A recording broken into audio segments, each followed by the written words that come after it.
اور جس کسی نے اس کے لیے قربانی دی, جنہوں نے فیصلہ کیا کہ ہم اس ملک میں جائیں گے, انہوں نے یہ نہیں پوچھا کہ ہمیں کیا ملے گا. ملے گا یہی, اس کی جھلکیاں اب میں آگے دکھاتا ہوں. حضرات, مالی مدد کی 4 قسمیں ہوتی ہیں. پہلی قسم کو خیرات یا بھیک کہتے ہیں, اور بھیک لینے والوں کے لیے دنیا میں چوائسز نہیں ہوتی. انہیں گالیاں بھی دی جاتی ہیں, دھکے بھی دیے جاتے ہیں, دھتکارا بھی جاتا ہے, اور انہیں ذلیل بھی کیا جاتا ہے. لیکن یہ سب کچھ خاموشی سے سہ جاتے ہیں, کیونکہ بھکاریوں کی انا اور عزت نفس نہیں ہوتی. حضرات, ہم آج تک یہ طے نہیں کر سکے کہ ہم امریکہ سے بھیک لیتے ہیں, اپنی خدمات کا معاوضہ لیتے ہیں, قرض لیتے ہیں, یا پھر امداد لیتے ہیں. ڈاکٹر صاحب, یہ بتائیے گا کہ ہمیں بھیک ملتی ہے, معاوضہ ملتا ہے, قرض ملتا ہے, یا امداد ملتی ہے؟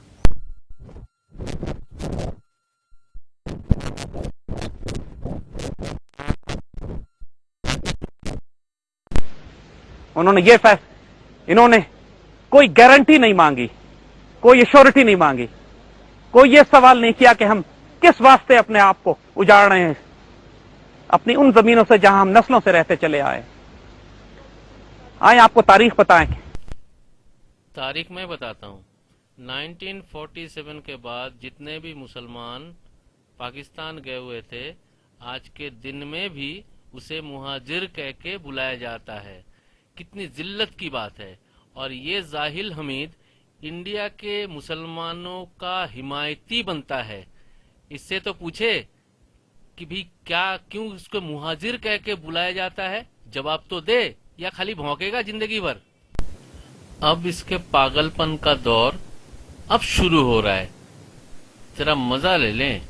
یہ ہماری بہنوں اور بیٹیوں کی امانت ہے جو آج بھی انڈیا میں رہتی ہیں, سکھ اور ہندو بن کر. کوئی ایویڈنس ہے یا ایسے بھونکنے سے پروو ہو جائے گا؟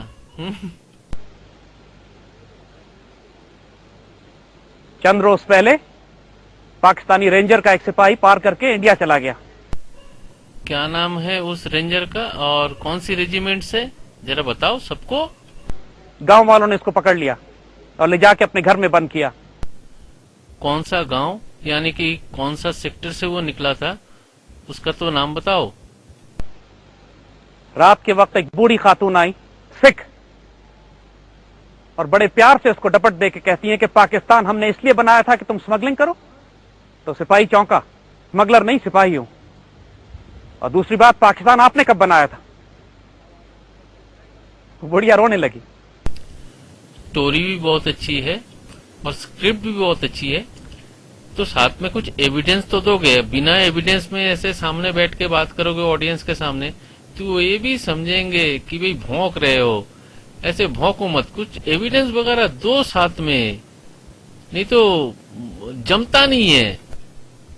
نہیں تو اس بات کو ماننی پڑے گی کہ بھئی تم وہاں پہ موجود تھے جیسے تم کہتے رہتے ہو, اور مجبوراً مجھے اب وہ کلپ دکھانا پڑے گا جو تمہارے ملک کے لوگ تمہاری ٹانگ کھچائی کرتے ہیں. مطلب کچھ لوگوں کا خیال ہے کہ آپ بہت جذباتی انسان ہیں, آپ اس طرح فلم بند کرتے ہیں مناظر کو کہ جیسے آپ وہاں خود موجود ہو. آپ کیا بہت جذباتی انسان ہیں؟ کو اس طرح فلم بند کرتے ہیں جیسے آپ کی خود اپیرنس ہو, وہاں پہ آپ موجود ہو, آپ کے سامنے ساری تاتاریت ہو رہی ہو, جنگیں فلانی ہو رہی ہو, کیا آپ وہاں خود موجود ہوتے ہیں؟ یقین کیجیے خالد, ہمیں اس بات کو اپنے ذہن میں بٹھانا ہوگا کہ اس ہر اول دستے میں ہوتا تھا جس میں محمد بن قاسم میں نے آج تک سٹوریاں سنائی ہیں.